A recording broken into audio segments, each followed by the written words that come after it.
Good evening. Welcome to the executive summary of the participation meeting for the electronic identity and trust infrastructure of the Swiss Confederation. My name is Rolf Rauschenbach. I'm the communications officer for this project, and it is my pleasure to briefly give you an overview of what we have been discussing almost the last 2 hours.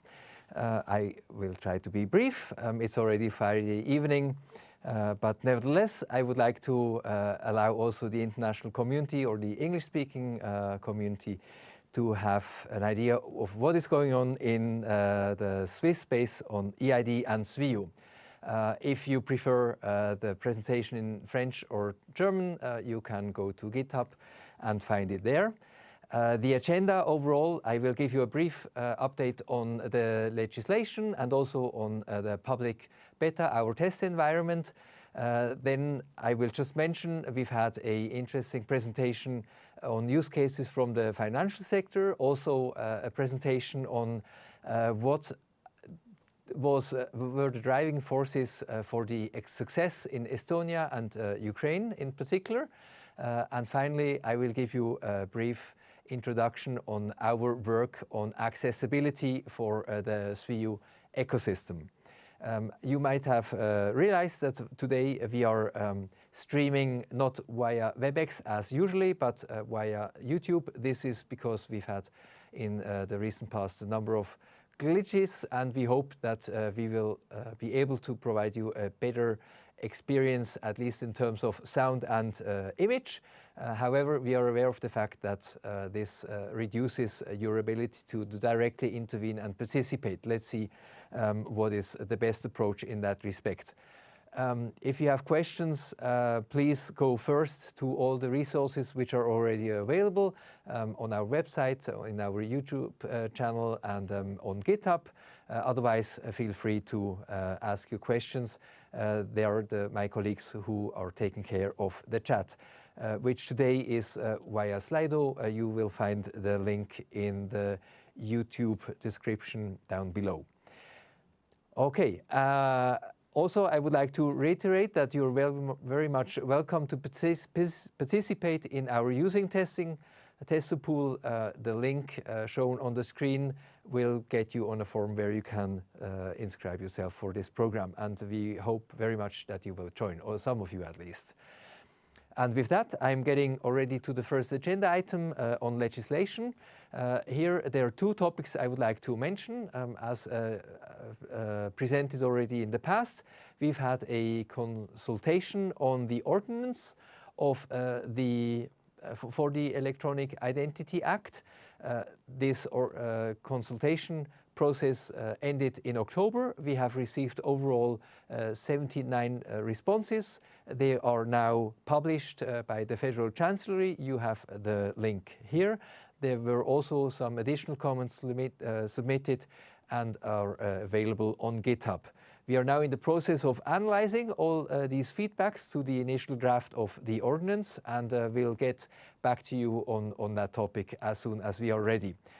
Also, I would like to briefly give you an update on the voting which took place on September 28 on the e-ID Act. As you might know or remember, it was a quite tight result in favor of the electronic identity and trust infrastructure. However, a few appeals are still pending. They are taken care of by the Federal Tribunal, or the Federal Supreme Court, I should say. There we simply have to wait. Should one or several appeals be successful, that would not mean that it is the end of our project. It would simply mean that the vote would need to be repeated. So much on the legislation today.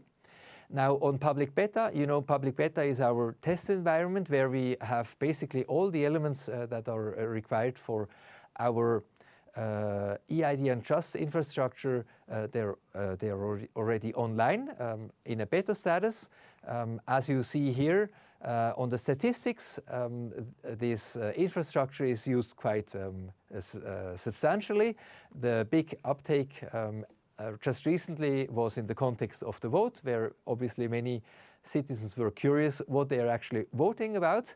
But also on GitHub, you see that quite a few people and institutions are using our generic issuer and generic verifier. We're very happy about that. Also, when we look at the usage of the Beta ID, this credential that you at the moment can via self-service issue to yourself, you see that there are quite a few Beta IDs already issued, about 40,000. And also the provisional electronic the learner driver's license, which now is implemented already in a productive state in all 26 cantons, is quite in use. More than 27,000 of these provisional learning driver's license have been issued so far, and about 60% of the issued credentials have actually been also retrieved and transferred to the swiyu wallet. So that is, I guess, quite interesting and positive. Now, obviously we do that because we would like to see how this whole thing works and how it can be used.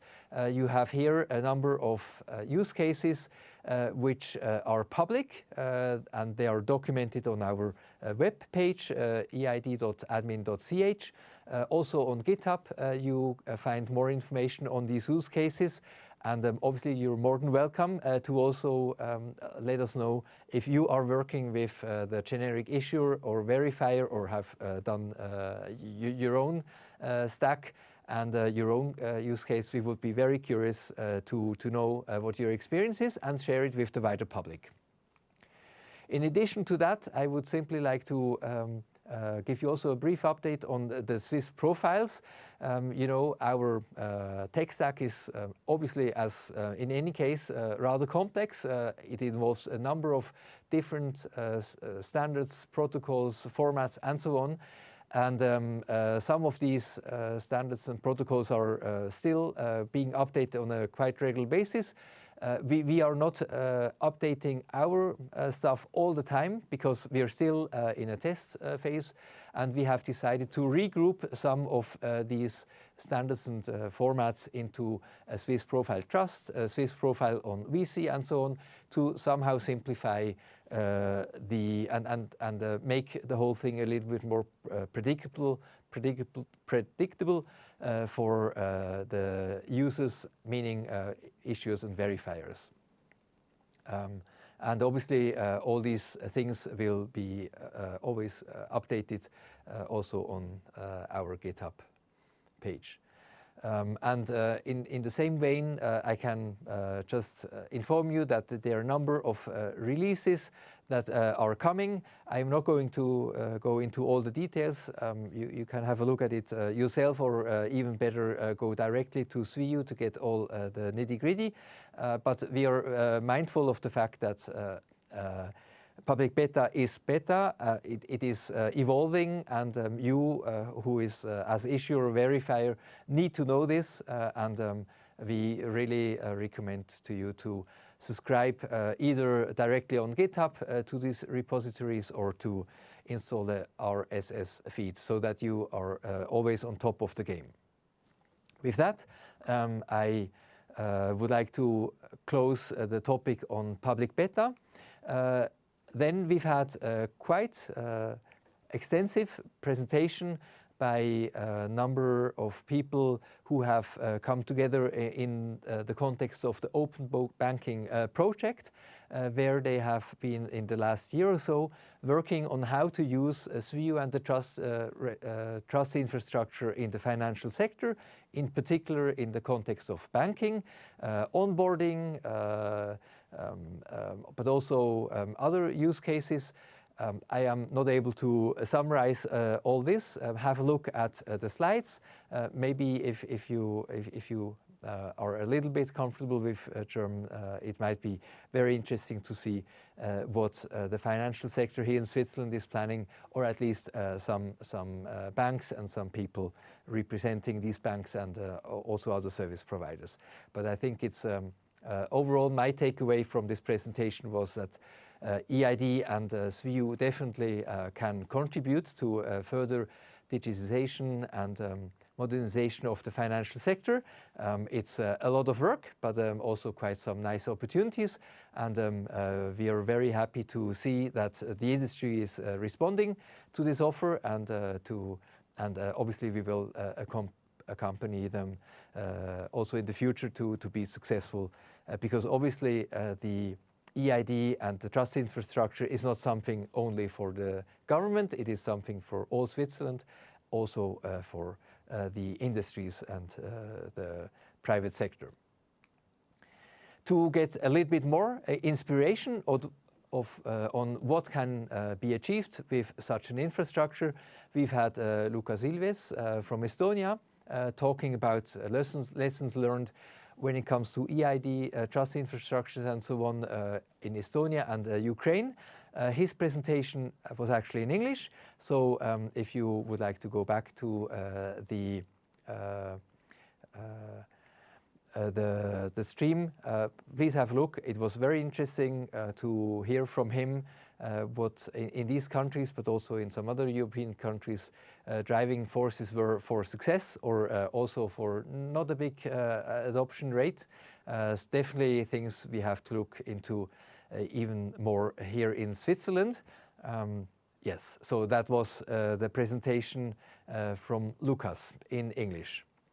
Finally, we've had a presentation again by one of my colleagues from the program e-ID within the Swiss Confederation on accessibility, meaning, you know, the ability that not only people who have normal abilities to use the wallet, but also for people who have some infringement, be it because they don't see, because they don't hear, or due to other handicaps, so that they also can use the e-ID and the wallet and the swiyu ecosystem.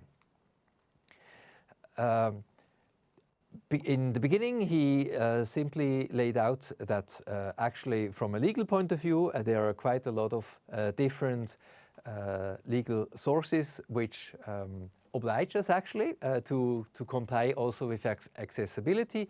And even in the e-ID Act, which has been voted on in September, there is an Article 28 which also states that the e-ID has to be accessible to all people.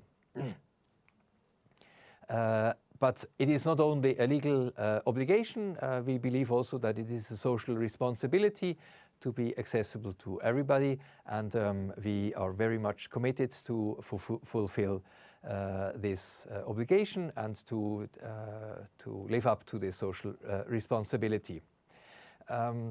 Now, accessibility is not a feature, it is a process. There are a number of steps which have to be repeated on a constant basis. But maybe the most important thing really is that, in particular, since fortunately I have rather, what shall I say, fortunately no disabilities, not that I teach how to do accessibility, but that we actually learn from people who are with this condition to really make our product accessible to everybody. And in that sense, our approach is to integrate accessibility as an important element of our design process overall, to have that integrated at all stages and in all different topics. So it's not only a question of design, but it's also a question of how to develop. Accessibility has to be a part of testing, and it has to integrate a number of different stakeholders, so that we really come to a product which is also accessible. And in that sense, this presentation was also a appeal to people who are knowledgeable on this topic, or who have certain disabilities, so that they can get in touch with us and help us to improve the e-ID and the wallet accordingly. A number of topics have been presented very briefly. which we are addressing at the moment. So at the moment we are improving the swiyu wallet so that screen readers can also be used in that context.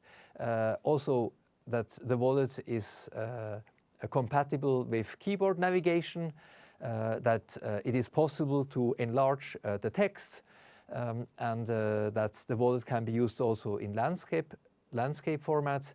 And last but not least, that the wallet is also available in dark mode. These are a number of steps and measures that we are implementing, but obviously that is not all that we do on accessibility. Accessibility is much wider than that. And to somehow give you a little bit an idea of how we think and work, obviously we have this visual impairment area, which we are addressing with these measures.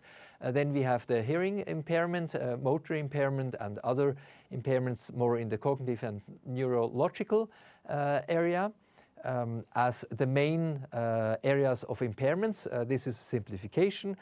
Obviously, it is much more complex than that, but to give you an overview, now when we look at what we are taking care of at the moment, you have just seen it.